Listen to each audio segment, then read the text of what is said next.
குடும்பத்துல டார்ச்சர் தாங்க முடியாம நான் போறேன், சன்னியாசம் போறேன் அப்படின்னு சொல்லுவாங்க. ஸோ இந்த வார்த்தையை நம்ம பயன்படுத்தலாமா? பயன்படுத்துறதுனால ஏதாவது பின்விளைவுகள் வருமா? சாதாரண ஒரு மனிதர் நம்ம என்ன பண்ணுவோம்னா, நான் சன்னியாசமா போயிடுறேன்ப்பா அப்படி சொல்லும்போது நம்ம உடலை நம்ம அலங்கரிச்சுக்கிட்டு இருப்போம், முகத்தை அலங்கரிச்சுக்கிட்டு இருப்போம், எல்லாம் ட்ரெஸ்ல இருந்து எல்லாமே அழகழகா மேட்சிங்கா போட்டுக்கிட்டு இருப்போம். அப்படி போட்டுக்கிட்டு நம்ம சன்னியாசம் போறோம் அப்படி சொன்னா,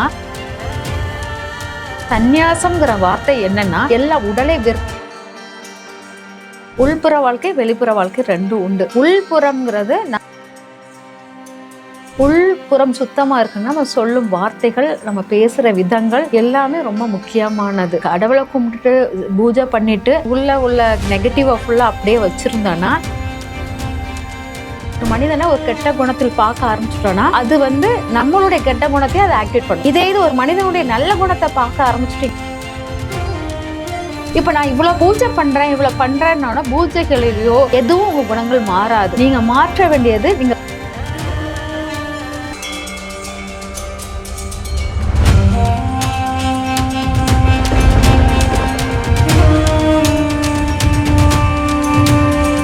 வணக்கம் மேம். வணக்கம்மா.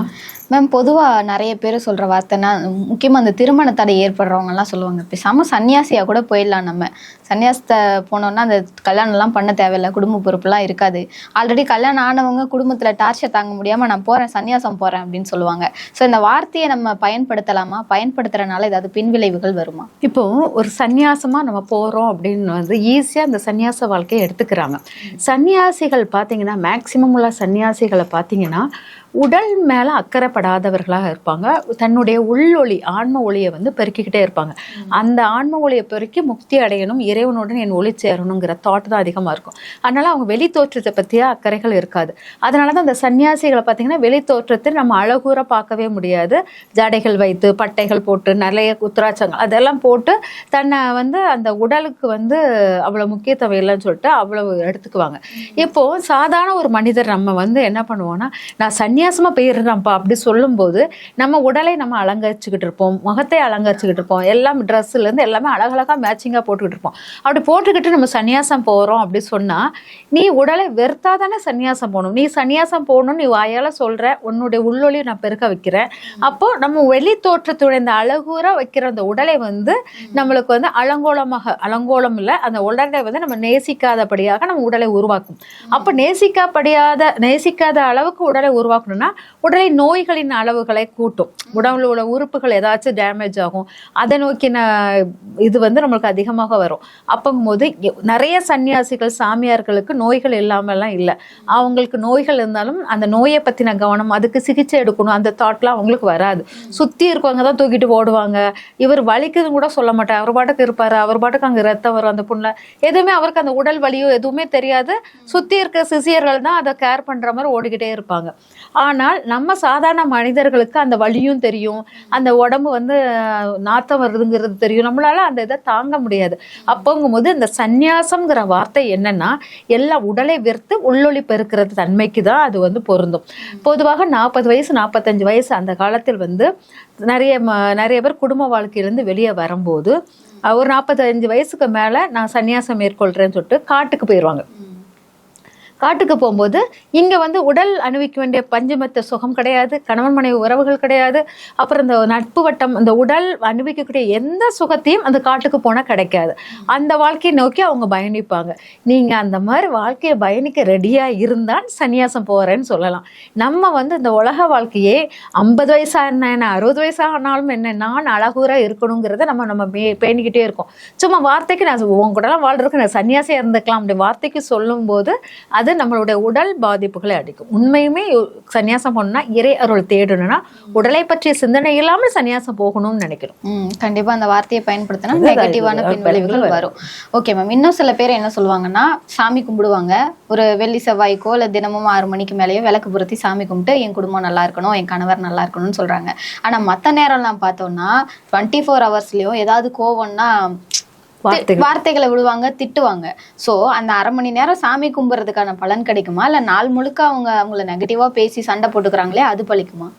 அதாவது உள்புறம் வெளிப்புறம், அங்கே உடல் வந்து உள்புற வாழ்க்கை வெளிப்புற வாழ்க்கை ரெண்டும் உண்டு. உள்புறம்ங்கிறது நம்மளுடைய உள்ளொளியை பெருக்கி நம்ம ஆன்மாவை வந்து நம்ம உடலை வந்து ஆரோவை வந்து பெருக்கணும். அந்த பெருக்கிறதுக்கு தான் நம்ம வந்து உள்புறத்தை நம்ம சுத்தமாக வைக்கிறது. உள்புறம் சுத்தமாக இருக்குன்னா நம்ம சொல்லும் வார்த்தைகள், நம்ம பேசுகிற விதங்கள் எல்லாமே ரொம்ப முக்கியமானது. அதனால நம்ம வந்து கடவுளை கும்பிட்டுட்டு பூஜை பண்ணிட்டு நம்ம வந்து அந்த உள்ள நெகட்டிவை ஃபுல்லாக அப்படியே வச்சுருந்தோன்னா உங்கள் உள்புறம் சுத்தமாக ஆகாமல் உங்கள் ஆரோ சுத்தமாக ஆகாது. அப்புறம் நீங்கள் வந்து நான் பூஜை பண்ணினேன், புனஸ்காரம் பண்ணினேன், காலையில் எழுந்திரிச்சேன், பிரம்ம முகூர்த்தத்தில் பண்ணினேன், அப்படி எல்லாம் பண்ணிட்டு உள்ளுக்குள்ளே இவ்வளோ அழுக்கு சேர்த்து வச்சுருப்பாங்க. மனிதர்களுக்கு நல்லது கெட்டது 2 குணங்களும் உள்ளவன் தான் மனிதனாக பிறப்பான். வெறும் நல்லதை மட்டும் அதிகமாக பெற்றவன் மகான்கள் சித்தர்களாக மாறுவான். அப்போது நம்ம சாதாரண மனிதன், நம்மளுக்கு ஆப்போசிட்டில் இருக்கவனும் சாதாரண மனிதன். நம்மகிட்ட எவ்வளோ கெட்ட குணங்கள் இருக்கோ அவன்கிட்ட அந்த கெட்ட குணங்கள் இருக்குது. நம்ம அந்த கெட்ட குணங்களை மட்டும் ஒரு மனிதனை பார்த்தோன்னா அது மட்டும் தான் நம்மக்கிட்ட செயல்படும். ஒரு மனிதனை ஒரு கெட்ட குணத்தில் பார்க்க ஆரம்பிச்சிட்டோன்னா அது வந்து நம்மளுடைய கெட்ட குணத்தையும் அதை ஆக்டிவேட் பண்ணும். இது ஒரு மனிதனுடைய நல்ல குணத்தை பார்க்க ஆரம்பிச்சிட்டிங்கன்னா நம்மளுடைய நல்ல குணமும் சேர்ந்து ஆக்டிவேட் ஆகும். அதனால எப்பவுமே நம்ம பார்வைகளில் தான் முக்கியத்துவம் கொடுக்குறோம். அதனால ஒருத்தனுடைய கெட்டதை மட்டும் பார்த்துட்டு அவன்கிட்ட நம்ம பேசணும்னா கண்டிப்பா உங்ககிட்ட எந்த நல்லதும் வெளியே வரவே வராது. அதனால நம்மளுடைய அந்த உடல் ஆரோவும் நம்மளுக்கு ஃபுல்லா பிளாக் இது. அப்ப யாராச்சும் உங்களை நெகட்டிவா எடுத்தா கூட ஈஸியா உங்களை உள்ள வந்துடும். இப்போ பெரிய பெரிய மகான்கள், ரிஷிகள், இப்போ இருக்கிற நிறைய பேச்சாளர்கள் இவங்கெல்லாம் பார்த்தீங்கன்னா நல்ல பக்குவப்பட்டவர்களாக இருப்பாங்க. அவங்க வந்து ஒருத்தருடைய நல்லதை மட்டும்தான் எடுத்துக்கிட்டே இருப்பாங்க. அதனால தான் அவங்களுடைய ஆரோ வந்து ரொம்ப பிரகாசமாக கவர்ச்சியாக இருக்கிற மாதிரி இருக்கும், எல்லாரையும் கவர்ந்து இருக்கிற தன்மையாக இருக்கும். ஏன்னா அவங்க எல்லாருடைய கெட்டது, சுற்றி இருக்கிற மனிதர்களுக்காமே கெட்டது நல்லது இருக்கு. நீங்க உங்க கண்ணாடி என்ன கண்ணாடி போட்டிருக்கீங்க, அந்த ஆன்மீக இதுல உள்ளவங்க கண்டிப்பாக நல்ல கண்ணாடி போட்டிருப்பாங்க. அவங்களுடைய நல்லதை மட்டும் அப்சர்வ் பண்ணிக்கிட்டே இருக்கும்போது நம்மளுக்குள்ள நல்லது பெருகும் அப்படிங்கிறது முக்கியமானது. இப்ப நான் இவ்வளவு பண்றேன்னா பூஜைகளிலேயோ நீங்க படுகிற மந்திரங்களையோ ஸ்லோகங்களையோ எதுவும் உங்க குணங்கள் மாறாது. நீங்க மாற்ற வேண்டியது நீங்க பார்க்கும் பார்வையில் மாற்ற வேண்டியது, நீங்க பேசும் பேச்சில் மாற்ற வேண்டியது. யாரையும் சபிக்கவோ எதை எடுத்தாலும் நீங்க சபிக்கிற சாபம் அப்படியே நேராக திருப்பி யூட்டர்ன் அடிக்கக்கூடியதாகவும் இருக்கும். ஆனா யாரையும் சபிக்கவோ யார்கிட்டையும் இந்த எல்லாரும் பார்த்து ஒருத்தர் சில பேருக்கு நல்ல ஒரு கேரக்டர் என்னன்னா எல்லாரையும் பார்த்து கெட்டதாக சொல்லுவாங்க, அது வந்து பயங்கரமான கேரக்டர். அந்த மாதிரி அப்படியே பொறுக்கி எடுக்கக்கூடாது, கண்டுபிடிச்சிக்கிட்டே இருப்பாங்க. நான் இவங்ககிட்ட பேசினேன், இவங்ககிட்ட இந்த கேரக்டர் எனக்கு ஒத்து வராது, இவங்ககிட்ட பேசினேன் இந்த கேரக்டர் எனக்கு ஒத்து வரல அப்படிங்கிறது அப்படி ஒதுக்கவே கூடாது. நம்ம வந்து நிறைய நம்மளுடைய சுத்தி குருக்களை சுற்றிய சிஷியர்கள் நல்லவங்க கெட்டவங்க கலந்துதான் இருப்பாங்க. எந்த குருவும் இவன் கெட்டவன் நீ வேண்டாம் அப்படின்னு சொன்னது கிடையாது. நீ கெட்டவனாக இருந்தாலும் நான் குருவாக இது உடனே மாற்ற முடியும்னு சொல்லிட்டு எடுக்கிறவன் தான் நல்ல குரு. அதனால அவன் ஃபில்டர் பண்ணி நல்லவங்களை மட்டும் தேர்ந்தெடுக்க முடியாது.